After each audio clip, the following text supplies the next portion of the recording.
কত হয়েছে দাদা? 7 টাকা। Thank you. খুচরো নেই। কোনো ব্যাপার না, আমি তো আসতেই থাকি। Next time. হ্যাঁ, সে তো জানি। কেউ রাস্তা পার করিয়ে দিন, রাস্তা পার করতে চাই। আসুন, আমি আপনাকে ওপারে পৌঁছে দিচ্ছি। সামলে, হ্যাঁ? ভগবান তোমার ভালো করুক, নয়তো আজকালকার যুগে কে কাকে সাহায্য করে। আর এমন কিছু করে দিইনি আমি। 1 মিনিট, হ্যাঁ?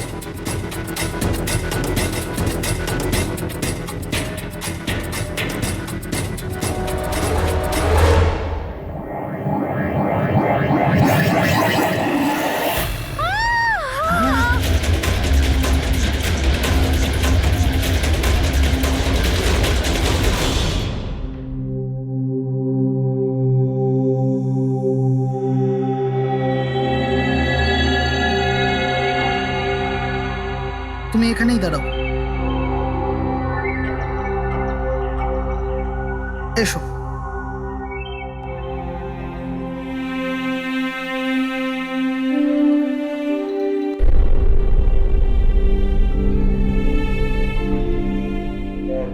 রাধিকা, ওঠো রাধিকা, দেখো তোমার বাবা এসেছে। স্যার, এটা কবে হলো, কি করে হলো? কাল রাত্রে তো একদম ঠিক ছিল আমার মেয়ে। রাধিকা ওঠো। রাধিকা ওঠো বাবা, ওঠো। আমরা বাইরে আছি। রাধিকা, রাধিকা ওঠো, দেখো দেখো আমি এসেছি। রাধিকা ওঠো।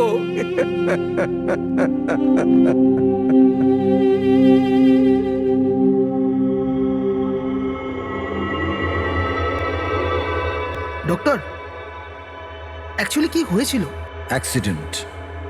সকাল সকাল একটা গাড়িতে মেরেছে। যতক্ষণ লোকে এখানে নিয়ে এলো মারা গেছিল।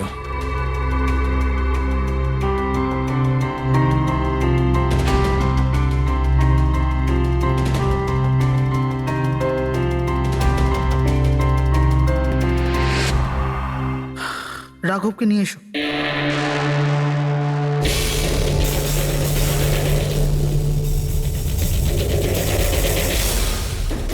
স্যার, একটু ভেতরে চলুন। কি হয়েছে? আসুন না স্যার।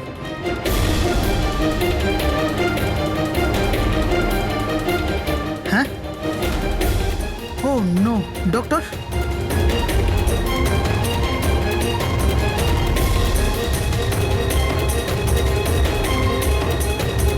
He is dead.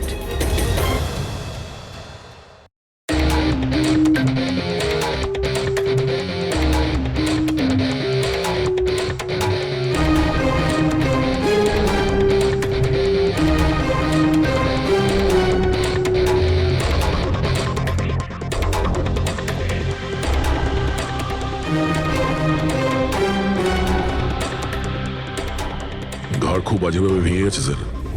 খুনি কোনো সুযোগই দেয়নি। স্যার, মাত্র 10 মিনিটের জন্য ওনাকে একা ছেড়েছিলাম। বুঝলাম না কি করে এসব হলো 10 মিনিটে। খুনির কোনো সূত্র? না স্যার, আমরা তো বাইরেই ছিলাম স্যার, দরজাও বন্ধ ছিল। কেউ বাইরে থেকে ভেতরে আসেওনি, ভেতর থেকে বাইরে যায়ওনি। এটা কিভাবে সম্ভব? মানছি খুনি এখানে লুকিয়ে বসেছিল, কিন্তু এসব করে বাইরে গেল কি করে, আর সেটা 10 মিনিটের ভেতরে? না না না, একটা কথা বল, তুমি জোর দিয়ে বলতে পারবে যে এখানে লাশ ছাড়া অন্য কেউ ছিল না? একদম স্যার, কেউ ছিল না। কারণ ঘর থেকে বেরোনোর আগে পুরো ঘরটা আমি নিজে চেক করেছি। কোনো লাশ তো খুন করতে পারে না, তাহলে করলোটা কে? এটা নিশ্চয়ই কোনো মানুষেরই কাজ। খুনি কোথায় লুকিয়ে থাকতে পারে? এই রাঘব কে ছিল? একজন সাধারণ চোর ছিল, কাল রাত থেকেই লকআপে ছিল। অ্যাক্সিডেন্টে ওর মেয়ে মারা গেছিল, তাই ওকে এখানে নিয়ে এসেছিলাম। দয়া,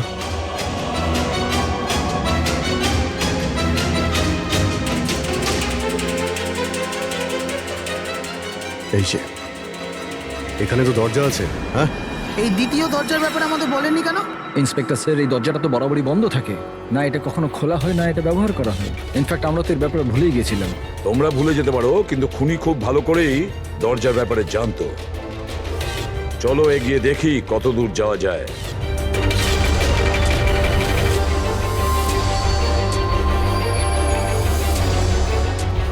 স্যার এই জায়গাটা তো সত্যি সত্যি অনেক দিন ধরেই বন্ধ পড়ে আছে মনে হচ্ছে। স্যার, হ্যাঁ এই দেখুন, জুতোর ছাপ আর এই টুলের ছাপ, মনে হচ্ছে কেউ এখানে বসেছিল।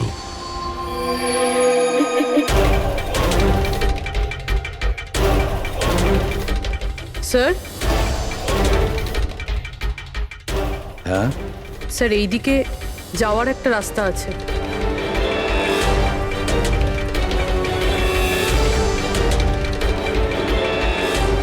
স্যার, হ্যাঁ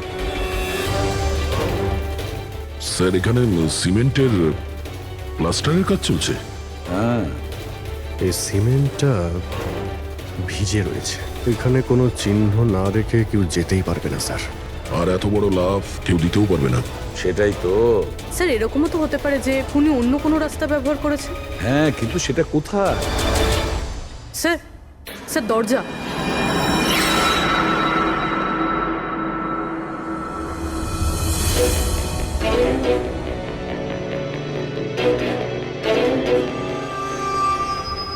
সামনেই সিকিউরিটি কেবিন, এখান থেকে তো বেরোনো অসম্ভব। সেটাই তো। তাহলে যেতে পারে কোথা দিয়ে? স্যার এই খুনি কিন্তু বেশ ভালো প্ল্যান বানিয়েছিল। হ্যাঁ কিন্তু একটা প্রশ্ন থেকে যায়, একটা সাধারণ চোরকে মেরে ফেলার জন্য এত বড় প্ল্যানিং আর এত বড় ঝামেলা করার কি দরকার তার? আর কেনই বা করবে? হ্যাঁ স্যার, রাঘব তো পুলিশ কাস্টাডিতেই ছিল, ওকে মারার প্ল্যানিং এখানে কেন করলো, তাও হসপিটালের মর্গের মধ্যে? আর তারপর খুনি বা জানলো কি করে যে ওর মেয়ের আজকেই অ্যাক্সিডেন্ট হবে আর ওর বডিকে এখানে নিয়ে আসা হবে? গন্ডগোল আছে অভিজিৎ, অনেক বড় গন্ডগোল আছে। এই রাধিকা আর ওর বাবা রাঘবের মাঝখানে কোনো না কোনো আলাদা সম্পর্ক নিশ্চয়ই আছে। তা একটা কাজ করো, রাধিকার অ্যাক্সিডেন্ট আর ওর বাবা রাঘবের খুন, এই দুটো কাজ করার মধ্যে কিসের যোগাযোগ আছে খোঁজ নাও। স্যার, আর অভিজিৎ দেখো তো একটু এই হসপিটাল চত্বর ঘুরে যে খুনি এখান থেকে গেল কিভাবে আর কোন রাস্তা দিয়ে।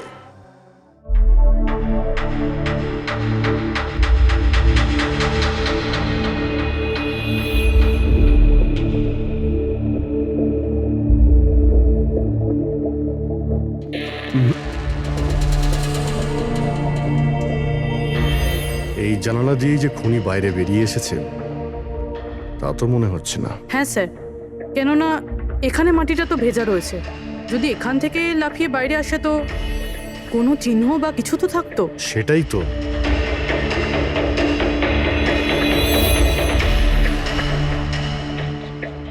ওখানে মর্গের রুমের বাইরে সিমেন্ট ভিজে, ওখানে কোনো চিহ্ন নেই। এখানে একটাই রাস্তা আছে যেটা দিয়ে বাইরে আসা যায়, এখান থেকেও আসেনি, মানে গেল কোথা দিয়ে? কিন্তু স্যার একটা জল জ্যান্ত মানুষ এইভাবে হাওয়াতে উড়ে তো যেতে পারে না। কারেক্ট, জলজান্ত মানুষ না হতে পারে পুরবী, কিন্তু মৃত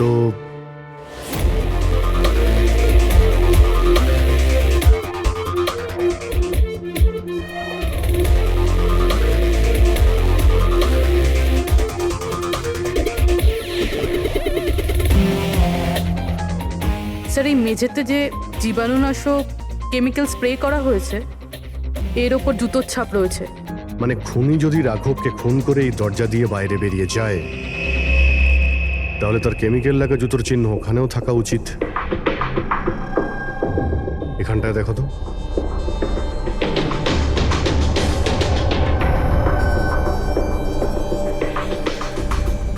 স্যার এখানে জুতোর ছাপ তো আছে, কিন্তু আমাদের জুতোর ছাপ রয়েছে। এই যে প্লাস্টিক কভার্স আমরা পরে আছি, এগুলো ছাড়া আর কোনো চিহ্ন নেই। আর কোনো চিহ্ন নেই? না। আচ্ছা, আমি যেরকম ভেবেছিলাম তেমনটাই হয়েছে। স্যার আপনি কি বলতে চাইছেন? মানে হলো খুনি এই দরজা দিয়ে বাইরে যায়নি। স্যার খুনি এই দরজা থেকে বাইরে যায়নি, মেইন ডোর থেকে বাইরে যায়নি, তাহলে বাইরে গেল কিভাবে? খুনি এই রুম থেকে বাইরেই যায়নি। এটা কি করে সম্ভব স্যার? রাঘবের মৃত্যুর পর এই রুমটা তো আমি নিজে চেক করেছি। যদি রাঘব ছাড়া এই রুমে আর কেউ ছিল তাহলে এই 8টা লাশ। Exactly my point. এখানে 8টা লাশ ছিল, 8টা। স্যার আপনি কি বলতে চাইছেন? রাঘবের খুন কোনো লাশ করেছে? হতে পারে। এই 8টা লাশের মধ্যে এখানে শুধু 5টা রয়েছে। 3টে লাশ তাদের পরিবারের লোকেরা নিয়ে গেছে। হ্যাঁ স্যার। যে লাশগুলো এখান থেকে গেছে তার ডিটেলস আমার এখনই চাই, এখনই। স্যার আমার মনে হচ্ছে এই খুনির রহস্য এই 3টে লাশের মধ্যে লুকিয়ে আছে।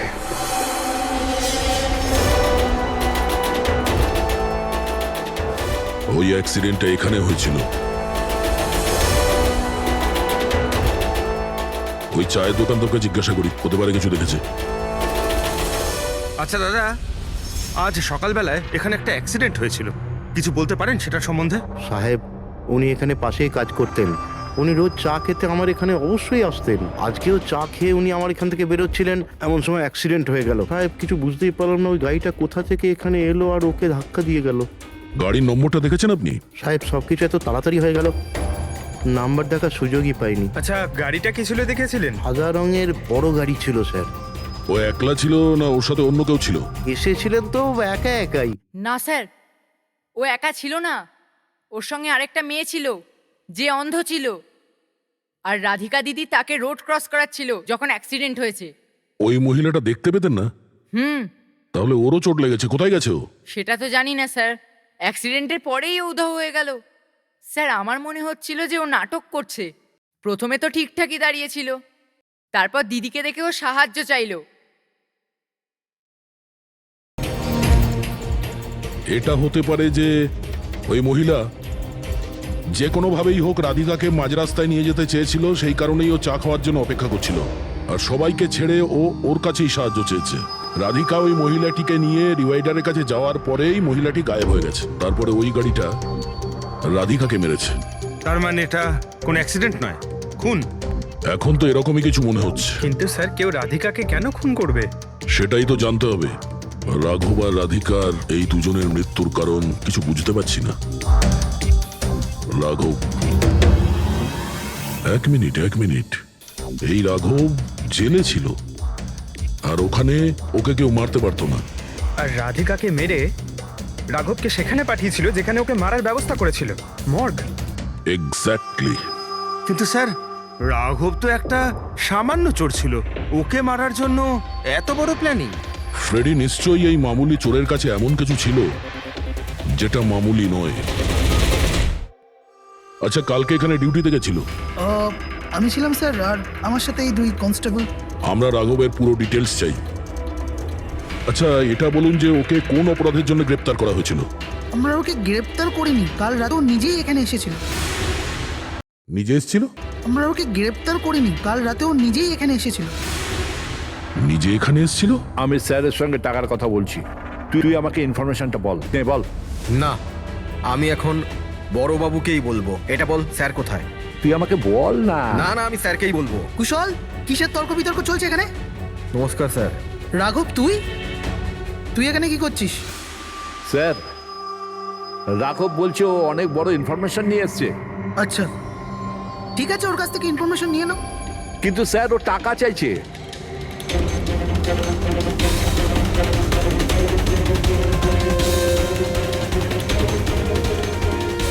পুলিশের কাছে টাকার গল্প করছিস? টাকা চাই? খবরটা কিছু এরকম। ঠিক আছে, টাকা দিয়ে নিয়ে নাও ইনফরমেশন। কিন্তু স্যার, ও অনেক টাকা চাইছে। পরিমাণটা শুনলে আপনিও চমকে যাবেন।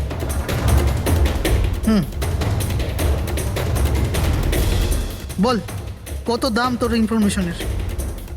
3 কোটি। আরে, 3 কোটি? এমন কি ইনফরমেশন ছিল ওর কাছে যে এত টাকা চাইছিল? জানি না স্যার, ও কিছু বলেনি। হ্যাঁ, এটা বলছিল যে কয়েক হাজার লোকের জীবনের প্রশ্ন, কিন্তু বলবে তখনই যখন ও 3 কোটি টাকা নেবে। স্যার, কালকে রাতে তো ওকে আমি লকআপে রেখে দিয়েছিলাম। ভেবেছিলাম যে সকাল হলেই ওকে আমি আমার মতো করে জিজ্ঞেস করব। ঠিক তখনই ওর মেয়ের ব্যাপারে আমরা জানতে পারলাম, আর আমরা ওকে নিয়ে মর্গে চলে গেলাম। স্যার, এমন কি রহস্য ছিল ওর কাছে যার উপরে হাজার হাজার মানুষের প্রাণ নির্ভর করছিল, আর যার জন্য ওর নিজের এবং ওর মেয়ের প্রাণটাও গেল? আগে তো আমাদের এটা জানতে হবে যে এই রাঘব কালকে কোথায় কোথায় গেছিল আর কার কার সঙ্গে দেখা করেছিল, আর সারা দিন ও কি করেছিল। স্যার দিনের কথা তো জানি না, কিন্তু রাতে ওর রোজকার মতো নেশাতেই ছিল। আমরা ওর ফাইলটা চাই। হ্যাঁ স্যার। এই লোকটা এখানে আসে দেখেছেন? হ্যাঁ আছে স্যার, আপনি ম্যানেজারকে জিজ্ঞেস করুন। ম্যানেজার কোথায়? ওপরে।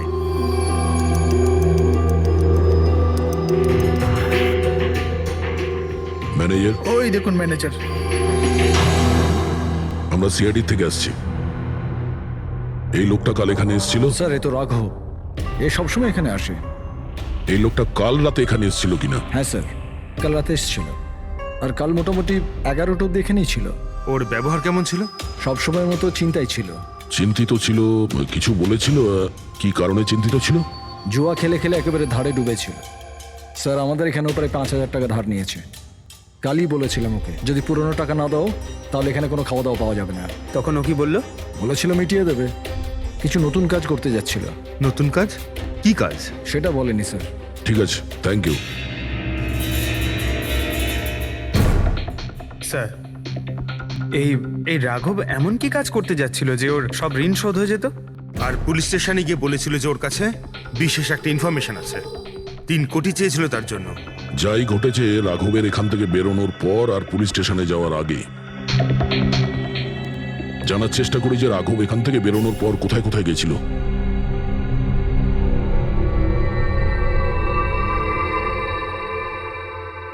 আচ্ছা, কালকে এই লোকটাকে আশেপাশে কোথাও দেখেছিলে? হ্যাঁ স্যার, যখন এখান থেকে বেরোচ্ছিলাম তখন আমি দেখেছি ওনাকে।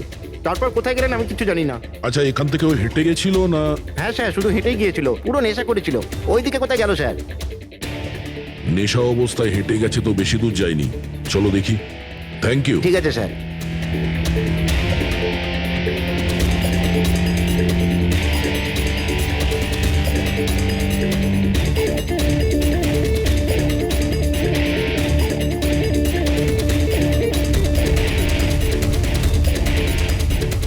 দেখেছো একে?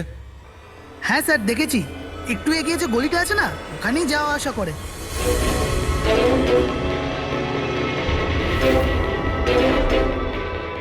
এক মিনিট, এই লোকটাকে দেখেছো? এ তো শিবার আত্মীয়। কাল রাতে জোরে জোরে দরজা ধাক্কা দিচ্ছিল আর শিবা শিবা করে চেঁচাচ্ছিল, পুরো পাড়াকে জাগিয়ে দিল স্যার। এই শিবা থাকে কোথায়? স্যার 3-4টে বাড়ি পর বাঁদিকে সবুজ রঙের একটা দেওয়াল আছে, ওটাই ওর বাড়ি।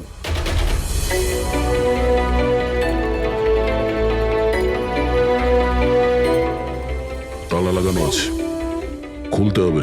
পঙ্কজ একটা কাজ করো, আশেপাশে কেউ আছে কিনা দেখো, ডাকো ওকে। আরে এদিকে এসো।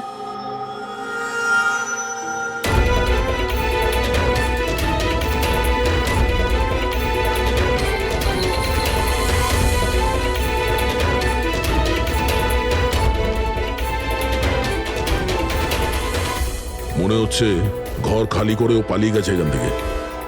কোথায় ও? শিবা কোথায়? হ্যাঁ স্যার ওর তো কোনো খোঁজ খবর থাকে না, যে কোনো সময় আসে যে কোনো সময় যায়। আচ্ছা, কোনো আইডিয়া আছে কোথায় পাবো ওকে? স্যার ওই বস্তির পেছনে ওর ওর আত্মীয়র বাড়ি আছে, ওখানে পাওয়া যেতে পারে, ওখানেও যায় আসে।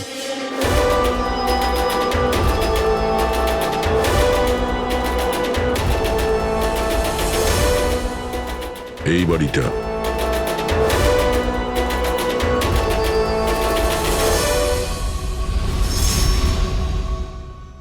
আপনি শিবার আত্মীয়? হ্যাঁ স্যার। আপনারা? এই শিবা এখানে আসা যাওয়া করে কি? হ্যাঁ স্যার, কখনো কখনো। মাঝে মাঝে। আজ আসতে পারে? বলতে পারবো না স্যার। বলতে পারবেন না? Thank you very much. এই করণের লাশ তো অরিজিনাল ছিল। এখন বাকি 2 জন, টনি আর সুনীল। এবার এদের মধ্যেই কোনো একজন আছে যে ডাবল মার্ডারের রহস্য ভেদ করতে পারে।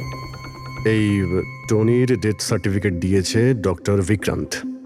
এই বিক্রান্তের কাছে তুমি যাও, দেখো টনির ব্যাপারে উনি কি বলেন, আর আমি সুনীলের ব্যাপারে খোঁজ নিচ্ছি। স্যার।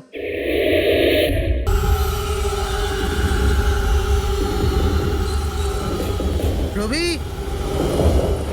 রবি, দরজা খোল। আপনি কে? সিআইডি। কোথায় পালাচ্ছিস? এই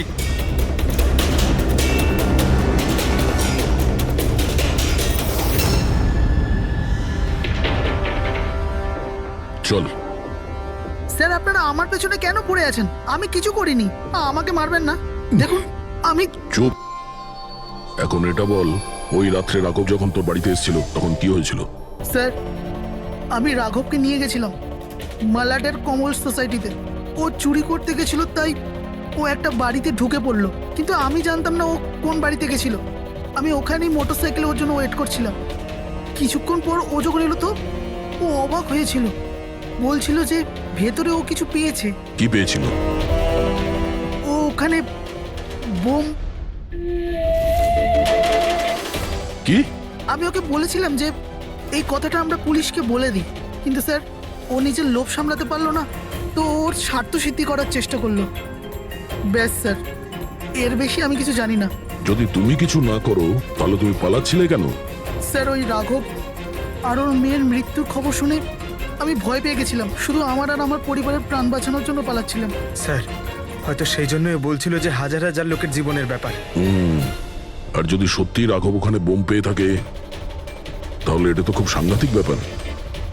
অন্য কেউ ওই বোমটা পাওয়ার আগে আমাদের খুঁজতে হবে ওই বোমটাকে। কোথায় ছেড়েছিলে তুমি রাঘবকে বলো আমাদের। চলো। কামেন। ডক্টর বিক্রান্ত, হ্যাঁ বলুন। আমি সিআইডি থেকে এসেছি। সিআইডি? বসুন। না ঠিক আছে, এই এই টনির ডেথ সার্টিফিকেট আপনি ইস্যু করেছিলেন? হ্যাঁ আমি ইস্যু করেছিলাম। আচ্ছা তাহলে কি টনি সত্যিই মারা গিয়েছিল? এটা কি ধরনের প্রশ্ন করছেন আপনি? অফকোর্স মারা গেছিল, না হলে আমি ডেথ সার্টিফিকেট ইস্যু করতাম কি করে? দেখুন ডক্টর, আমি সেরকম কিছু বলতে চাইনি। এরকমও তো হতে পারে আপনার কোনো ভুল হয়েছিল, ও বেঁচে ছিল আর তারপর। আমার 20 বছরের জীবনে আমাকে আজ পর্যন্ত এরকম অভিযোগ কেউ করেনি। আচ্ছা ডক্টর, আপনি কি টনিকে আগে থেকে চিনতেন? আগে না, ওনার স্ত্রী ওনাকে ক্লিনিকে নিয়ে এসেছিলেন। হার্ট অ্যাটাক হওয়ার জন্য উনি মারা গিয়েছিলেন। হ্যাঁ ম্যাডাম, এটা সত্যি যে আমাদের দিক থেকে কোনো ভুল হয়নি। আমি কোনো হাতুড়ে ডাক্তার নই ম্যাডাম। 20 বছরের অভিজ্ঞতা আছে আমার। ইংল্যান্ড মেডিকেল কলেজ থেকে ডিগ্রি আছে আমার। আপনি বুঝতে পারছেন? England medical college. আর আপনি আমার যোগ্যতায় সন্দেহ করছেন? আমি কি জীবিত আর মৃতর মধ্যে পার্থক্য বুঝি না? I am so sorry doctor, আমি সেরকম কিছু বলতে চাইনি। আচ্ছা আপনি এটা বলুন, ওই লাশটাকে নিয়ে কোথায় যাওয়া হয়েছিল? কবরস্থানে নিয়ে গেছিল, আর কোথায় যাবে? থ্যাঙ্কস।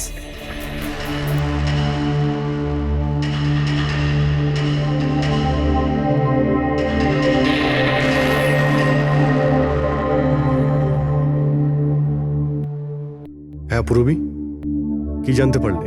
স্যার এই ডক্টর বিক্রান্ত যে টনির ডেথ সার্টিফিকেট ইস্যু করেছিল, এ কেমন অদ্ভুতভাবে কথা বলছিল। বলছিল যে সে তার ডিগ্রি ইংল্যান্ড মেডিকেল কলেজ থেকে পেয়েছে। England medical college? হ্যাঁ স্যার। স্যার এই নামের তো কোনো কলেজ নেই, আমি ইন্টারনেটেও চেক করেছি। তাহলে আমাকে এরকম কেন বললো? আমার মনে হচ্ছে ও কিছু লুকোচ্ছে। স্যার আমারও তাই মনে হয়। আমি একটা কাজ করছি, আমি খোঁজ নিচ্ছি। দেখো, এই কেসটা কিন্তু খুব বিপজ্জনক, বুঝেছো? তুমি একা কিছু করতে চেও না। তুমি তোমার লোকেশন পাঠাও, আমি এক্ষুনি যাচ্ছি। ওকে? ঠিক আছে স্যার।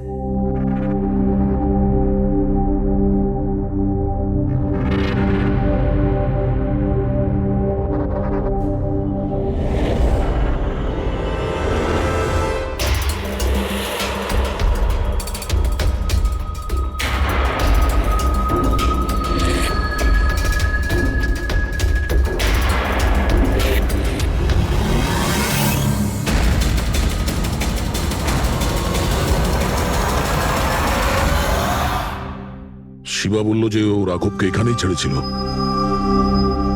এখানেই আশেপাশে কোথাও জিজ্ঞাসা করিনি? আপনাদের যা যা সাজেশন আছে আমাদের বলতে পারেন। মনে হচ্ছে কোনো মিটিং চলছে ভেতরে। হ্যাঁ, সেটা একটু দেখে নেওয়া বাড়িয়ে যেত। নিলে। এক্সকিউজ মি, আমরা সিআইডি থেকে আসছি। আপনার কাছে কিছু জিজ্ঞাসাবাদ করব। রাঘব নামের আপনাদের মধ্যে কেউ একে দেখেছেন? না স্যার। কাল রাত আপনাদের মধ্যে কারোর বাড়িতে চুরি হয়েছে? কাল আই ডোন্ট থিঙ্ক সো। কিন্তু আপনারা এখানে কি খুঁজছেন? দেখুন, আমাদের কাছে পাকা খবর আছে যে এই লোকটা আপনাদের মধ্যে কারোর একজনের বাড়িতে চুরি করেছে। স্যার যদি আমাদের মধ্যে কারোর বাড়িতে চুরি হয়ে থাকে তাহলে আমরা জানতাম না নাকি? জানতে পারতেন, কিন্তু আপনারা যদি আমাদের মিথ্যে কথা বলেন তাহলে আমরা জানবো কি করে? আমাদের আপনাদের সবাইয়ের ঘরের তল্লাশি নিতে হবে। নিতিন বাবু, let's cooperate with CID. Sir, আপনারা তল্লাশি নিতে চান, আপনারা করুন তল্লাশি, আমাদের কোনো প্রবলেম নেই। ঠিক আছে, মনে হচ্ছে তল্লাশি করে কোনো লাভ হবে না। বোম এখান থেকে সরিয়ে দেওয়া হয়েছে। এতক্ষণে বম হয়তো টার্গেটে পৌঁছেও গেছে। তাহলেও এদের মধ্যে কেউ না কেউ মিথ্যে কথা বলছে। একটা কাজ করো, এদের সবার ডিটেলস বার করো। বোম না হোক, বারুদ কিংবা অন্য কোনো প্রমাণ নিশ্চয়ই পাবো। আমাদের কাছে সময় খুব কম, তাড়াতাড়ি করো।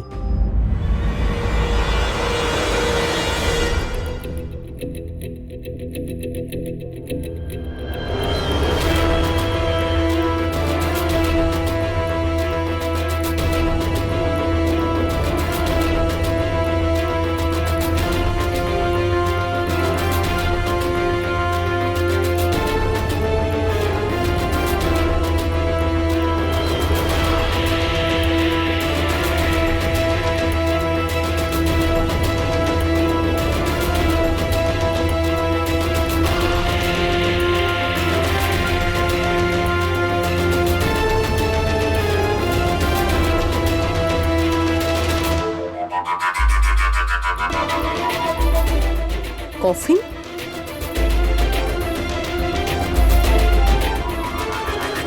টনির লাশ এখানে?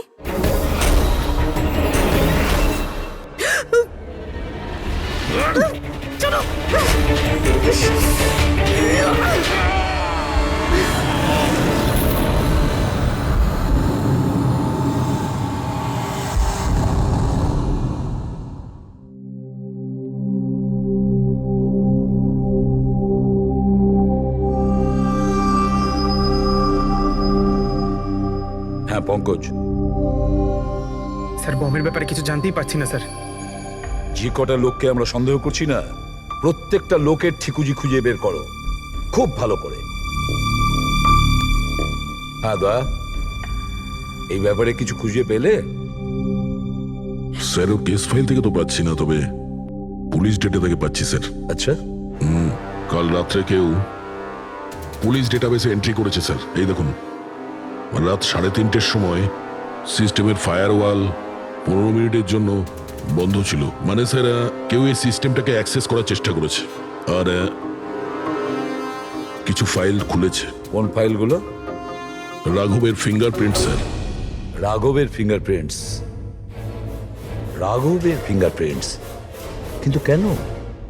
এটার তো একটাই মানে দাঁড়ায় দয়া, সে যেই হোক সে রাঘবকে চিনতো না, এই জন্য ও রাঘবের ফিঙ্গারপ্রিন্ট পেয়েছিল ওই বোম রাখা ঘরে। সেই ফিঙ্গারপ্রিন্ট পুলিশের ডাটাবেসকে হ্যাক করে ওর ফিঙ্গারপ্রিন্টের সঙ্গে ম্যাচ করে দেখা হয়েছে। রাঘবের ব্যাপারে ওরা পুরোটাই জানতে পেরেছে, রাঘব দেখতে কেমন, কি কাজ করে, আর সেখান থেকে ওরা জানতে পারে যে রাঘব জেলে বন্দী হয়ে আছে। ওদের যে করেই হোক রাঘবকে জেল থেকে বের করতে হতো। এই জন্য রাঘবের নিরীহ সন্তান রাধিকাকে ওর অ্যাক্সিডেন্ট করিয়ে দিয়েছে। ও জানতো যে পুলিশের লোকেরা রাঘবকে নিয়ে রাধিকার কাছে আসবে তার মেয়েকে দেখানোর জন্য। নিজের সন্তানকে দেখতে রাঘব নিশ্চয়ই আসবে, আর তারপরে সুযোগ পেতেই রাঘবকে মেরে ফেলেছে। এরা খুব সাংঘাতিক লোক দয়া, ওরা এতটাই বিপজ্জনক পুলিশের ডাটাবেস পর্যন্ত হ্যাক করতে পারে। বাস স্যার, একবার এটা জানতে পারি যে মর্গে রাঘবের খুন কে করেছে, তাহলেই। হ্যাঁ অভিজিৎ, বলো। দয়া, পুরবীর একটা খুব বড় বিপদ হয়েছে, ওকে ফোনে পাচ্ছি না, ওকে খুঁজতে হবে। কি? ঠিক আছে, আমরা ওর মোবাইল ট্র্যাক করে পৌঁছচ্ছি। ওকে ওকে, ইয়া। কি হলো? পুরবী প্রবলেমে আছে স্যার।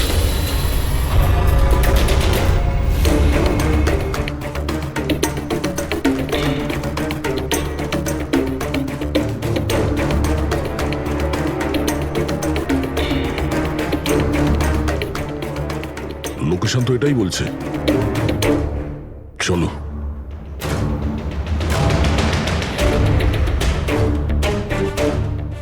স্যার, দরজা তো খোলা। চলো।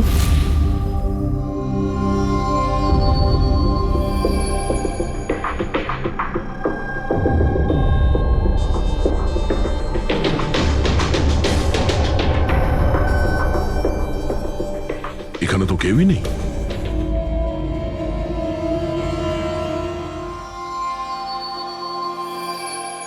মনে হচ্ছে কেউ আসছে।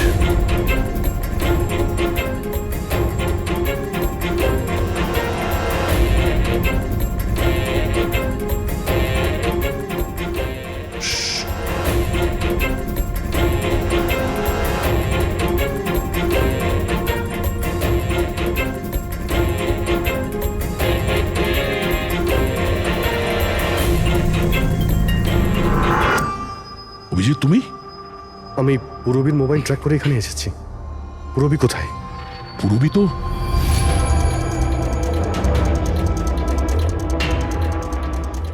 পুরবী? ও নো, পুরবী! পুরবী! পুরবী পুরবী পুরবী স্যার, ওর গলার দাগটা দেখুন স্যার, মনে হচ্ছে ওর গলা কেউ টিপে দিয়েছে। নার্ভও খুব স্লো আছে। পুরবী! পুরবী পুরবী পুরবী পুরবী, কি হয়েছে? এসব কে করেছে? হ্যাঁ, স্যার ওই টনি, ওই যে টনি? টনি স্যার, ও এখনো বেঁচে আছে। এখানেই কোথাও আছে স্যার। পঙ্কজ, দেখো তো কে। ফ্রেডি, তুমি এক্ষুনি পুরবীকে হসপিটালে নিয়ে যাও, বুঝেছো? চলো চলো পুরবী।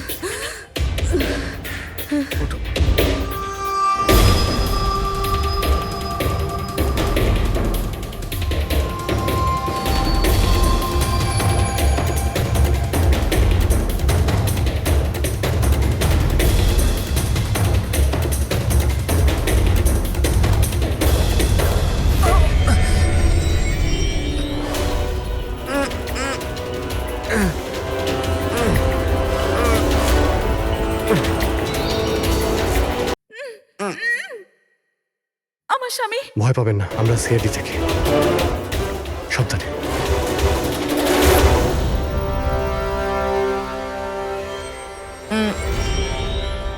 আপনি কে? আমি ডক্টর বিক্রান্ত।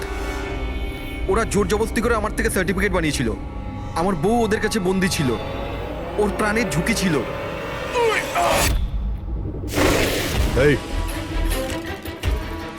এসব কি হচ্ছে কি? হ্যাঁ, এতক্ষণ তো লাশটা মিথ্যে ছিল। যদি সত্যি কথা না বলো না, তোমাদের দুজনকে জীবন্ত পুঁতে ফেলবো। না স্যার, আমি বলছি স্যার, আমি বলছি। তুই অন্ধ হওয়ার নাটক করেছিলি যাতে এই টনি রাধিকাকে মারতে পারে। বস, পুরবী কেমন আছে? স্টেবল, হসপিটালে অবজারভেশনে আছে। গুড। রাধিকার খুনের রহস্যটা তো বুঝতে পারলাম। এটা বলো যে রাঘবকে কি করে মারলে তোমরা? ওই মর্গে কি করে ঢুকলে তোমরা? আর লাশ হওয়ার অ্যাক্টিং কি করে করলে? হ্যাঁ, অ্যাক্টিং ছিল না দা, ও সত্যিই মরে গেছিল। কি? কি ঠিক বলছি তো?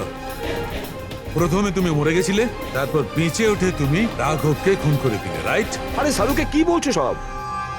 মরে গেছে, বেঁচে উঠেছে, আবার বেঁচে উঠছে। আমি ঠিক বলছি বস। পুরবীর গলাটা টেপার সময় এর হাত থেকে কিছু কেমিক্যালস পুরবীর গলায় লেগে যায়। আমি ওগুলো টেস্ট করেছি। ওটা এক ধরনের টক্সিন, যেটা খুবই রেয়ার, দুর্লভ সমুদ্রের মাছের মধ্যে পাওয়া যায়। এই সামুদ্রিক মাছ নিজেদের প্রাণ বাঁচানোর জন্য এই টক্সিনের ব্যবহার করে। কিছুক্ষণের জন্য একে দেখে মনে হবে যে মারা গেছে, কিন্তু আবার বেঁচে ওঠে। এও সেই টক্সিনই ব্যবহার করেছে। এও কিছুক্ষণের জন্য মারা গেছিল। আর এই টক্সিনটা এমন অদ্ভুত জিনিস যে কেউ একে ধরতে পারে না। মানুষের হার্টবিট একদম বন্ধ হয়ে যায়। দেখে মনে হয় যেন মানুষটা মরেই গেছে। এই কাজটাই এ করেছে। প্রথমে মারা যায় আর তারপরে বেঁচে উঠে রাঘবকে খুন করে। ঠিক বলেছি? Correct sir. তুমি ওদেরকে মারলে কেন? আমি টাকা পেয়েছিলাম স্যার। ইন্টারনেট থেকে কেউ আমাকে হায়ার করেছিল রাঘব আর রাধিকাকে মারার জন্য। বোম কোথায়? বম কোথায় আমি জানি না স্যার। কে হায়ার করেছে তোমাদের? আমি এর আগে কোনোদিন দেখা করিনি স্যার। ও আমাকে একটা বিল্ডিংয়ে রেকি করার কথা বলেছিল, যেটাকে ওড়াতে চাইছিল। কোন building? DT pharma company limited.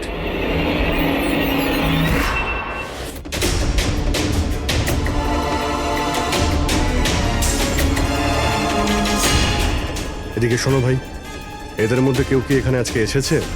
হ্যাঁ, এ পার্কিং লটে গেছে স্যার।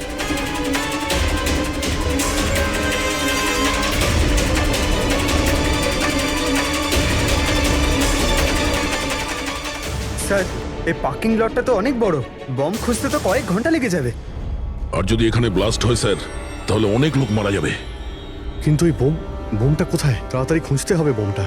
একটা কাজ করো পঙ্কজ, হেড্রিক, তোমরা ওই দিকটা যাও, আমরা এই দিকটা দেখছি। খুব ভালো করে দেখো।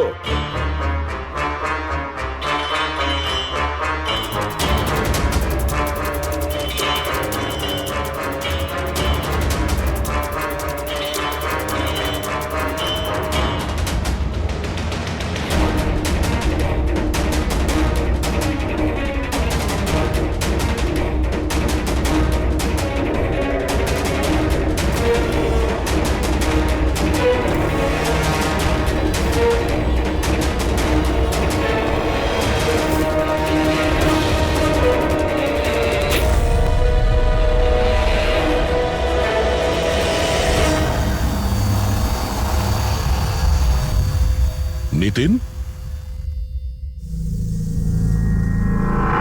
সিআইডি এগোবে না কেউ বলে দিলাম। টিকার টিপে দেবো আমি, ছাড়বো না আমি কাউকে। চলুন স্যার, ওকে ধরো।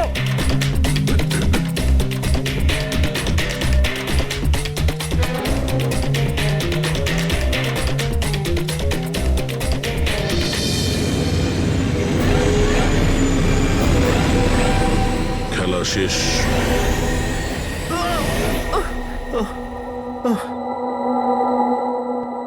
বলো নিতিন, কেন বোম দিয়ে এই বিল্ডিংটাকে উড়িয়ে দিতে চাইছিলে? বিল্ডিং নয়, কোম্পানি এটা।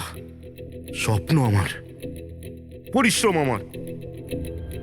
এটাকে আমি জমি থেকে আকাশ পর্যন্ত তুলেছি, রক্ত ঘাম এক হয়ে গেছে এটা করতে আমার। আর এরা সব কৃতজ্ঞতা স্বীকার তো দূরে থাক, আমাকে বের করে দিয়েছে। ওই বোর্ড অফ ডিরেক্টর, আমি বানিয়েছি ওকে, আমি। আর উনি আমাকেই বের করে দিয়েছেন। কি অবস্থা করেছে আমার! প্রতিশোধ তো নিতেই হতো। কিছু লোকের প্রতি প্রতিশোধ নেওয়ার জন্য তুমি এই পুরো বিল্ডিংটাকে উড়িয়ে দিতে চাইছিলে? হ্যাঁ, এই বিল্ডিং এ যে সমস্ত নিরীহ লোকেরা আছে তারা কি ক্ষতি করেছিল তোমার? রাঘব আর তার মেয়েরও প্রাণ নিয়েছো তুমি, আর তারপরেও এই বিল্ডিংটাকে প্ল্যান করে শেষ করতে চাইছিলে। কঠোর থেকে কঠোরতম শাস্তি হবে।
কত হয়েছে দাদা? 7 টাকা। Thank you. খুচরো নেই। কোনো ব্যাপার না, আমি তো আসতেই থাকি। Next time. হ্যাঁ, সে তো জানি। কেউ রাস্তা পার করিয়ে দিন, রাস্তা পার করতে চাই। আসুন, আমি আপনাকে ওপারে পৌঁছে দিচ্ছি। সামলে, হ্যাঁ।